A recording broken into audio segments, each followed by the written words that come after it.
All right, we're rolling. What's up, Pete? What's going on, Travis? Thanks for coming on, man. Stoked to talk to you. No problem. So, I guess let's just dive into it. What's going on? What are you guys doing at Electric GT over there? Well, at Electric GT, our big focus is, I guess you would just say we're trying to make classic cars drivable every day. So our big objective is repowering these things instead of, somebody buying a Tesla. Why not just take that old Mustang you've got in your garage and drop an electric powertrain into it and just drive the thing? Right. So okay. No, I like that, man. That is the overarching philosophy to it. So we're speaking to traditional car enthusiasts. We've got a motor that plugs into a manual transmission, and it operates very much like the car it was intended to be originally. Wow. Dude, that's awesome. So, comparing it to a Tesla, does this have the potential to become like your daily driver then?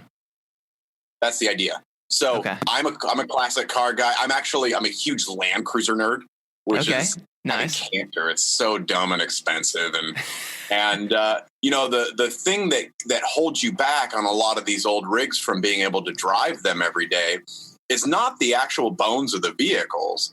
It's the fact that you're running an old school, complicated power plant that needs maintenance.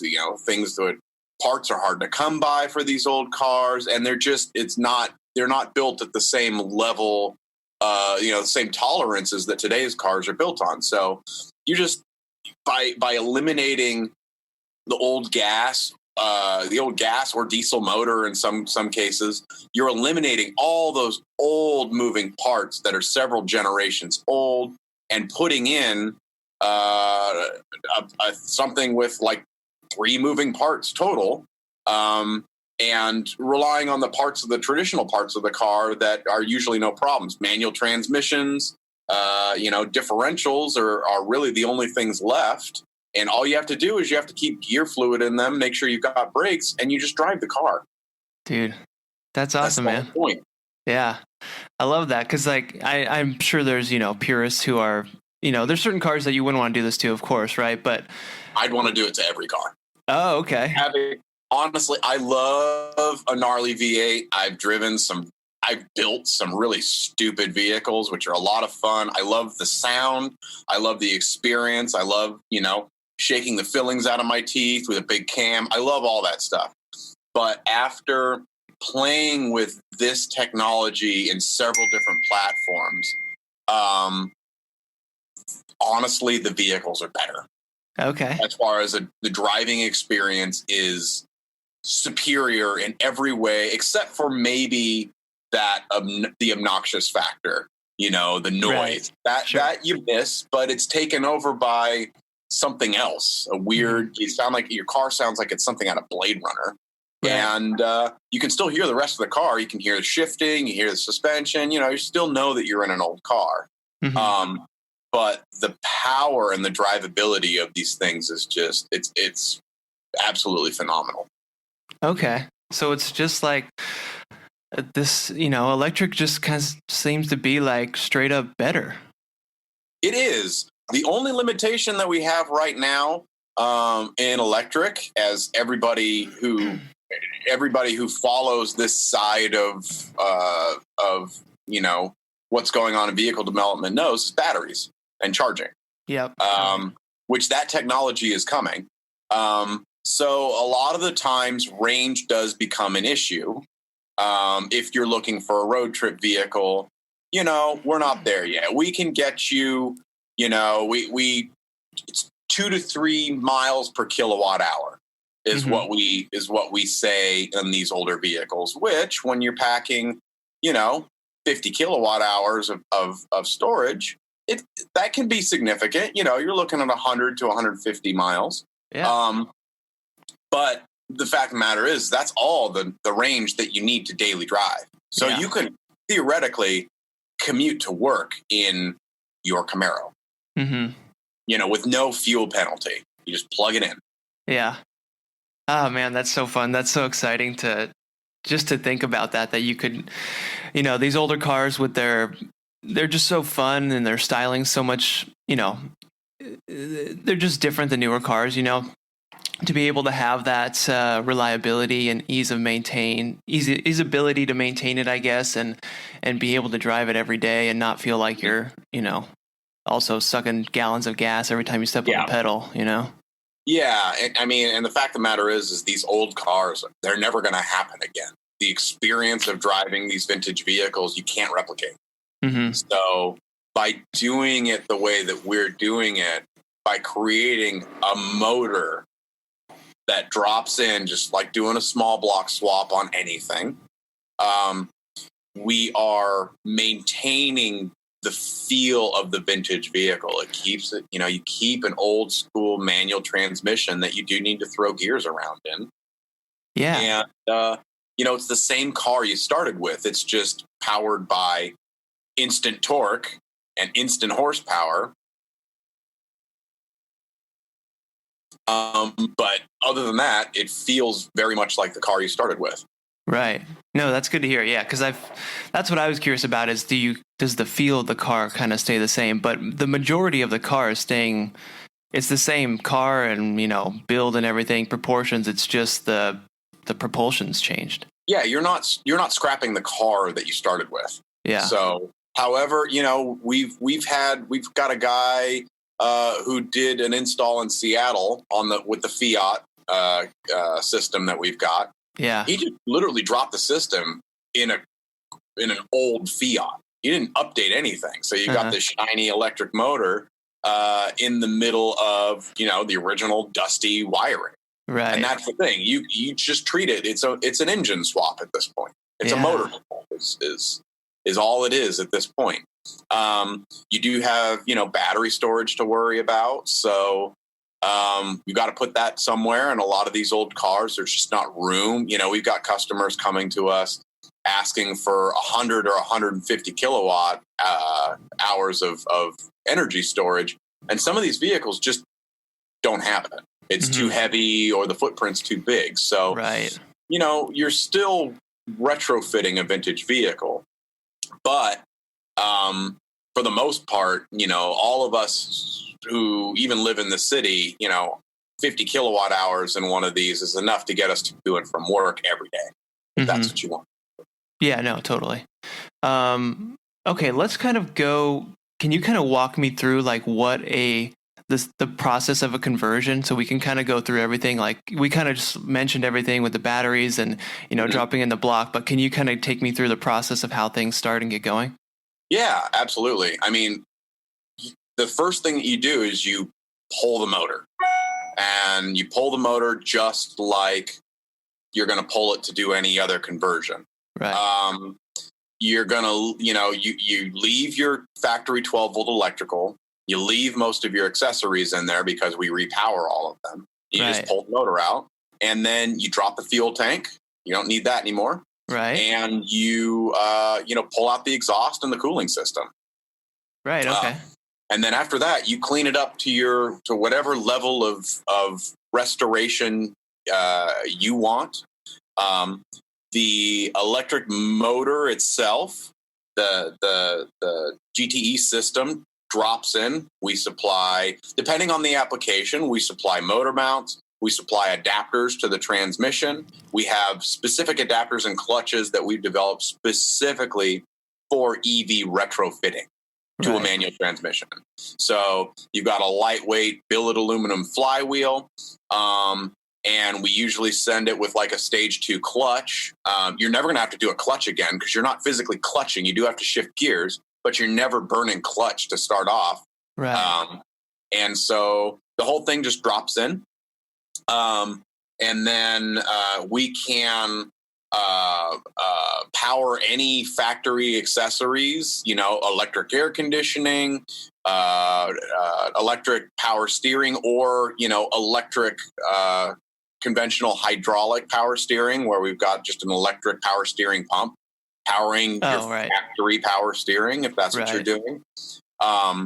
The 12 volt, or if it's a 24 volt vehicle, we can deal with that. But the 12 volt electrical system gets integrated into the GTE motor block. So all of that is handled from the battery modules. So all of that thinks it's stock. Mm-hmm.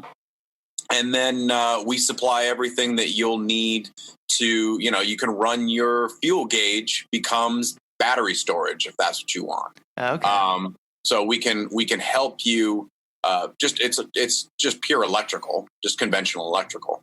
Mm-hmm. Then you run a wiring harness. It's definitely the most scary part for somebody who doesn't know what they're doing or has never done this before, is probably a more accurate way to put that. Right. You run a wiring harness through the car and you mount the batteries. The energy modules themselves, we make the GTE energy modules right now consist of 5 kilowatt hour Tesla Model S batteries in a self-contained battery box with its own cooling and everything set up. And then depending goes in the trunk. On a larger vehicle, we're finding that a lot of these larger vehicles, you can actually stash it where the old fuel tank went. Okay. Sometimes you just relocate a spare tire. So we find a place for it. Right. And in the future, as we continue to develop, we're going to start working on more like application specific battery energy modules that'll allow you to really like maximize the battery capacity of that vehicle.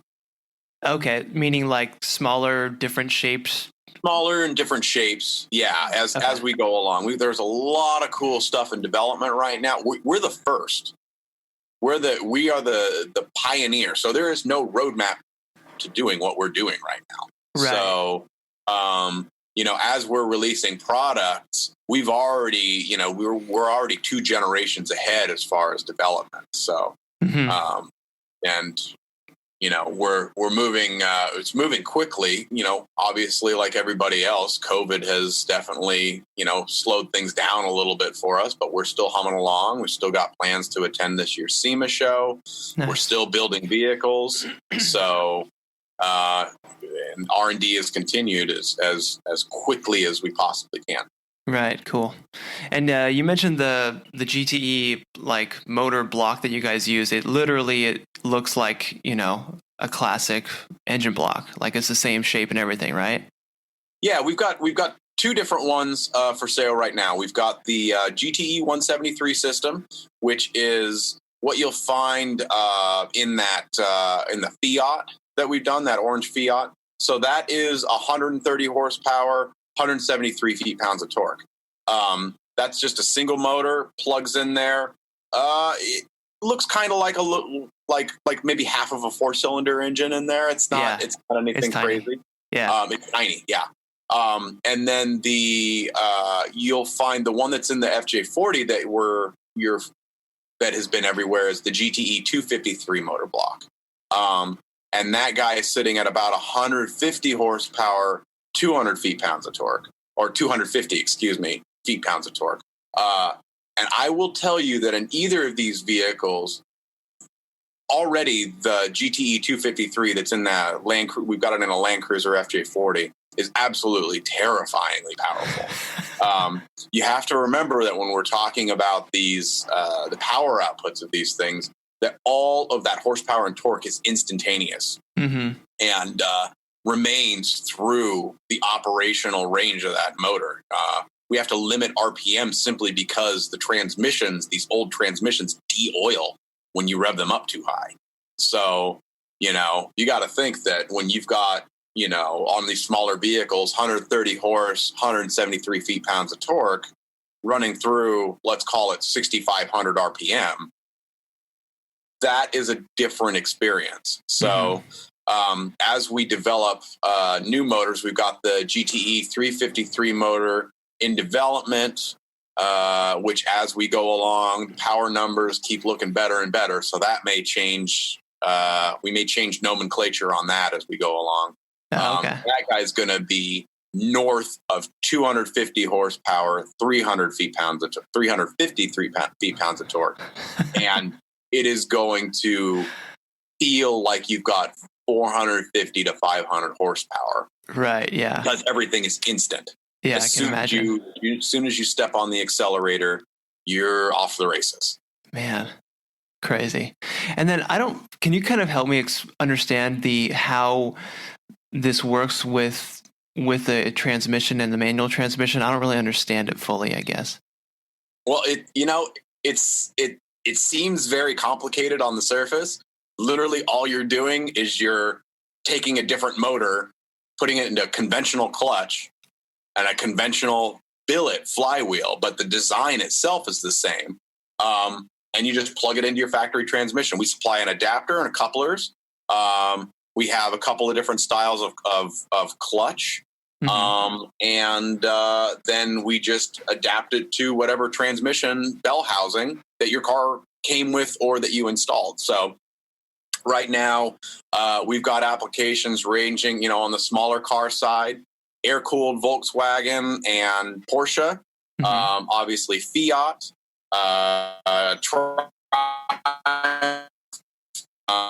we've got the Volvo for the P1800 stuff. So the M30 and M40 and M41 Volvo transmissions.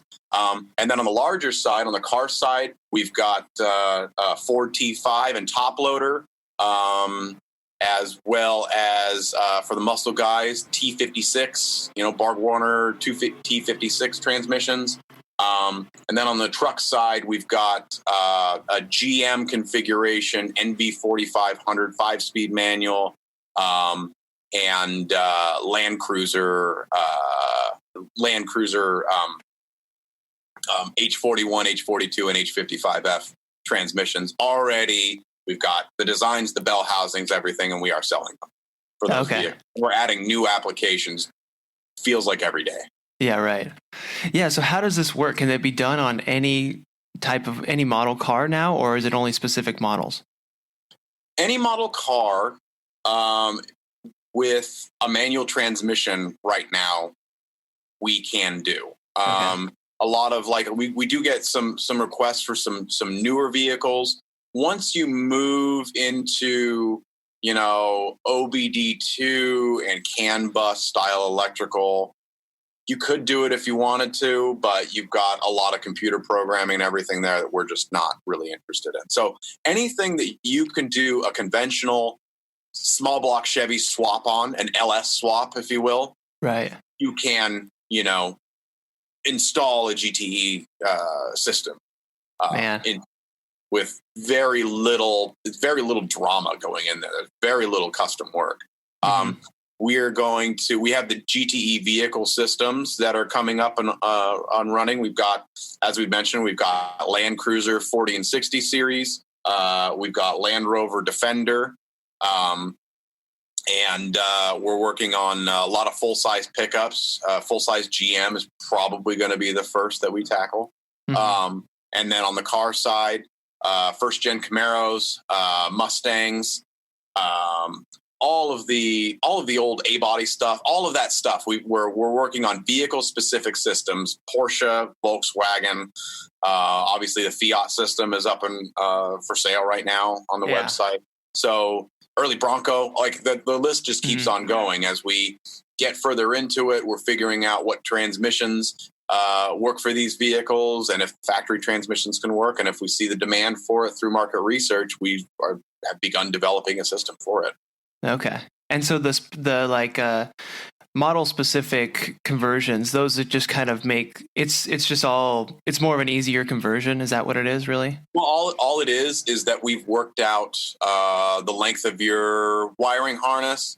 That means that we have worked out how much battery storage you can get in. We have instructions on where to put the batteries. And then we have all of the motor mounts that you're going to need to, and the adapters worked out between the new motor and clutch and manual transmission. Okay, I get you. That makes sense. So you really do treat it as a conventional motor swap on the front end of the car. The only real difference is that we have to allocate battery space. Right. And on the upcoming newest generation of system that we're working on, which we are taking pre-orders for already, we've already got a line out the door. It'll actually have battery modules built into the motor block itself.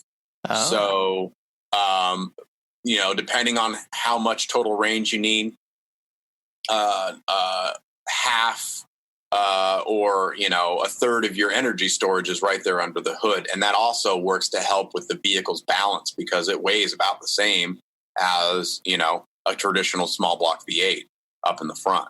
Right. So, okay. Really, it represents a fantastic evolution in electrifying an older vehicle. Yeah, man, that's great. Yeah, because if you could it's all just right there. It makes it so much easier, I would imagine. Yeah. It feels like after you get over the fact that it's powered by electricity, the mechanics of it feel very traditional, which is our entire goal. We're not just trying to appeal to people who are up on, big tech. We're, obviously the emission side of things is great, and it's something that we're passionate about. But even then, what we're about right now is providing our culture a way to power these old vehicles without some of the penalties of using old technology and burning gas. Performance-wise, electric is superior to gasoline or to petrol-based, fuels. Right. So after you get over that fact, it feels as a manufacturer, we're looking to compete with some of the traditional crate engine manufacturers. It is a crate motor. It's just not powered by gas. Right. So when you plug it in, it feels just like plugging in a V8. The only difference is that you're not having to get your hands dirty with fluids. You're not having to weld up a new exhaust. You don't have to worry about running a cooling system, or is my cooling system going to be able to keep up with all of this power that I've got under the hood anymore. We sort all of that. It comes with a small cooling system for your batteries and controllers that we have worked out. We know it's going to work. You just drop it in and go. Yeah. Oh man, so cool. I mean, it just is so foreign to think like that, but it makes total sense that it's just dropping in an engine. It is, and people don't realize. I mean, that's where electric GT kind of the conclusion that we all came to with the founders Eric and Brock coming together and figuring out that it doesn't have to be this big complicated science project. We're trying to take the science project out of the swap. It's not a pallet of parts. It doesn't have to be a pallet of parts. Just like any other traditional manufacturer performance stuff, we can provide a full system with instructions ready to go. The system comes to you when you get this delivered. You pull it out of the crate and you bench test the system like out of the car. It's sent to you running. Wow. And we always recommend that you bench test the system before you install it in your vehicle. So there's no guesswork. All you have to do is have basic hand tools and a cherry picker and just a basic factory service manual to remove your old stuff, and you can install this yourself. Right. Yeah, that's something, because this is like mostly DIY. These are what people are doing.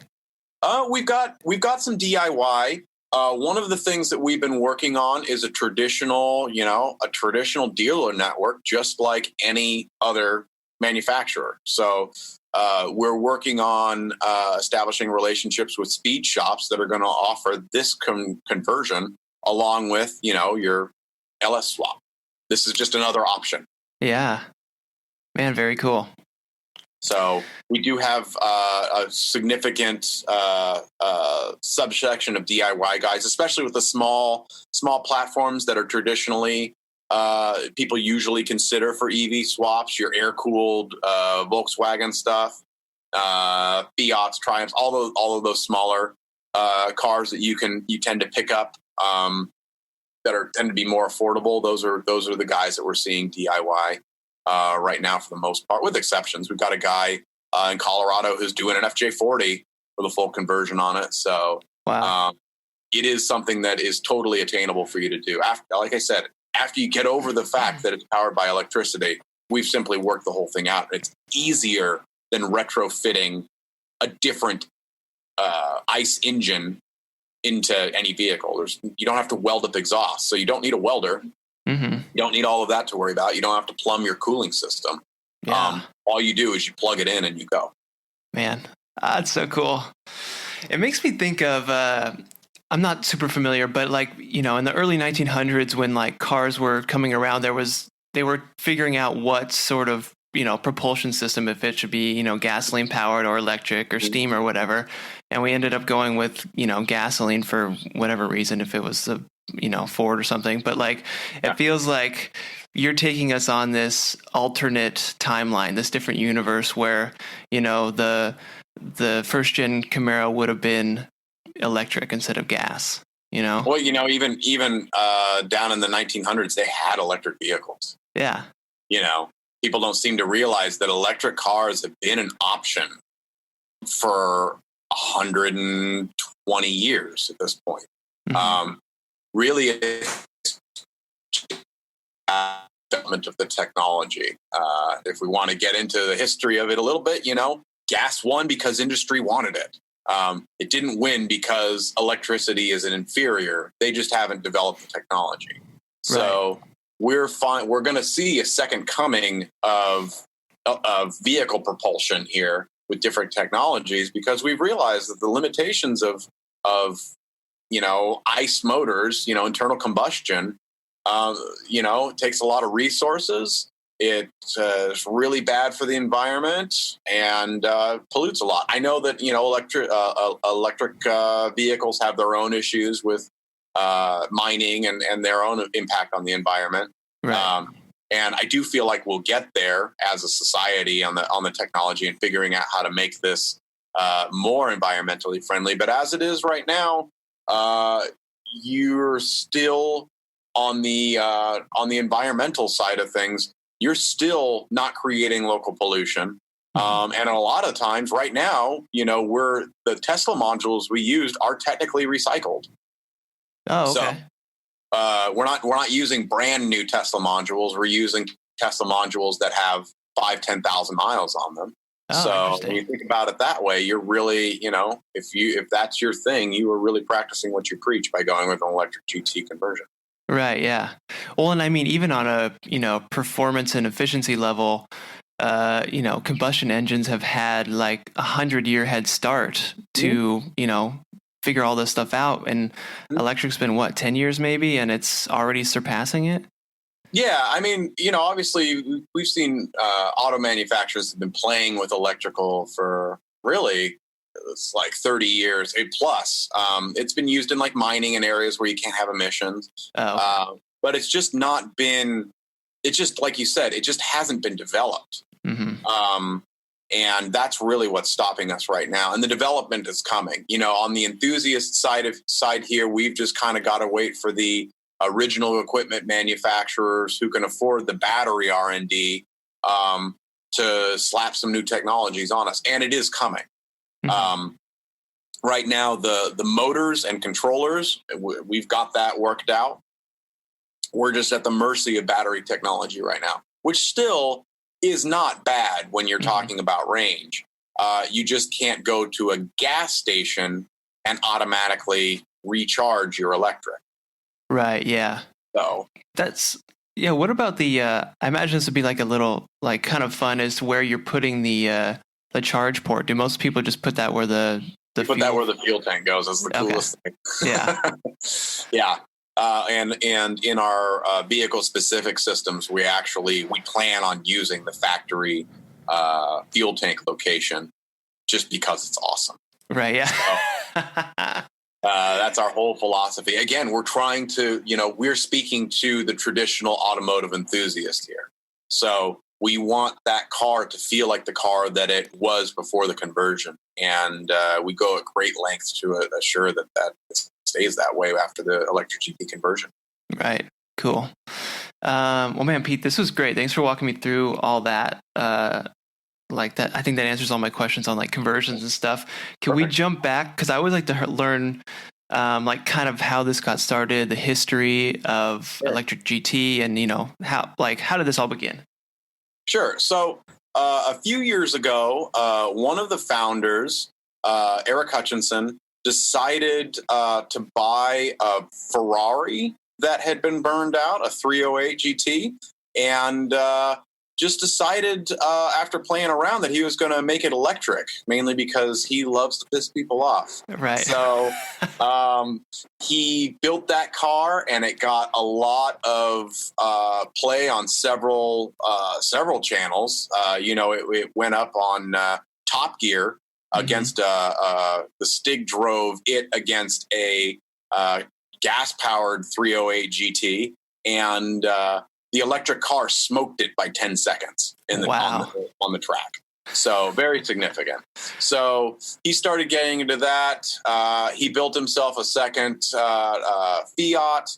And then from there, he decided that he wanted to make a business out of it. On the other side, we've got Brock Winberg, who is an engineer who graduated and decided that he just liked electric cars. He was contacted by a company to send a couple of H1 Hummers over an Arctic expedition. So he kind of dipped his toes in there, and then they were contacted by, they kind of came together over a project with actually Volkswagen to create that Volkswagen bus a couple years ago. And after that, they realized that they could actually build a business out of this, and it's just been off to the races from there. Yeah. They brought me in to help kind of standardize the business and kind of make it operate and feel like a traditional manufacturer, because I've got industry experience. We're just working primarily on R&D and doing these large scale vehicle builds. After the economy kind of comes back online and everything, we've got a retail website, electricgt.com, up and running that you can purchase product from, and we're going to be moving away from installations and on to just any other vehicle conversion, performance manufacturer. Right. Sweet. How long have you guys been around? We have been around in one form or another since about 2014, 2015. Okay. And we keep just kind of on the small scale, with Eric developing the Ferrari, and then getting a couple of contract jobs from there. And then, as in our current form, we've been doing what we've been doing right now for really a couple of years. We've been very quiet, really focused on R&D and development of the technology.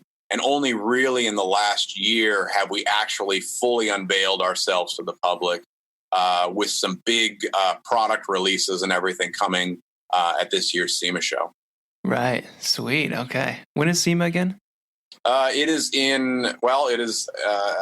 forget the dates right off the top of my head right now. End of October, beginning of November. You can always count on it interfering with Halloween if you have young children. Right.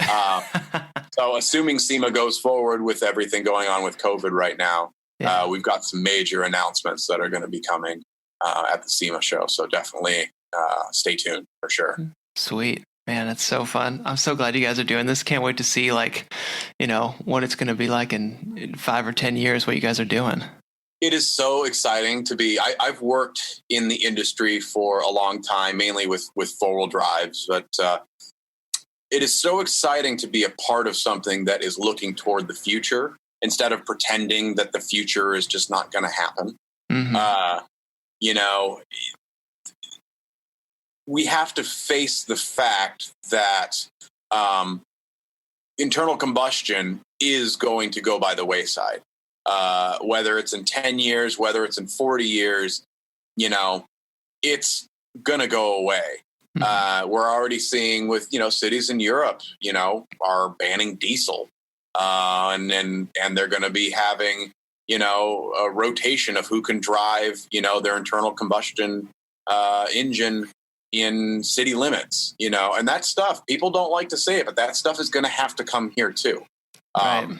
So regardless of where you sit on the environmental issue, it's happening. Mm-hmm. And in order to keep car culture alive, man, we've all got to evolve. Right. Whether you like it or not, we have to evolve. This is the moment. Mm-hmm. So Electric GT has really focused on the performance and the car culture aspect. And we're telling people that you can bring that old whatever out of the garage and repower it and drive it. Yeah. You're going to, if you take this approach, you're going to be able to drive your vehicle as long as you want to. You will never not be able to power it. It'll never be illegal to drive it due to emissions. Yeah. And you can just, if you want to commute in an old convertible Mustang, you just can. Yeah. Which is, to me, the most appealing part of this is just being able to drive the car that you're passionate about. Mm-hmm. Man, so cool. Well, man, Pete, this was awesome. Thank you. Let's just finish it off. Do you have any favorite builds that you guys are working on, or something you'd like to see you guys do in the future? We've got. I have to be so careful with what we're working on right now. Oh, okay. We've got. So my favorite build right now, obviously, as a Land Cruiser guy, is our GTE 253 FJ40. That is the pioneer for the real drop-in larger crate motor. And having driven that thing, it just brings a smile to your face. It's so freakishly fast. And it's the medium motor that really, you can buy one right now. But really, we should all wait for the next motor that we're working on coming out right now. In the shop right now, I'll just say that we have everything from Land Cruisers, Defenders. We've got some Porsches. We've got a couple of bow ties that are probably going to make some waves when they come out. We've got the upcoming Bronco build that we're doing with Gateway Bronco for the Omaze raffle. So cool. There is some seriously cool stuff coming out. And again, I got to stress, SEMA, everybody's going to get to see it. All right, sweet, man. Well, thanks, Pete. Seriously, I'm glad you guys are around doing what you guys are doing. It's, I think it's, I think it's important work. It needs to be done. So glad you guys are doing it. All right. Thank you very much. Yeah. Have a good one, Pete. Thank you. Bye-bye.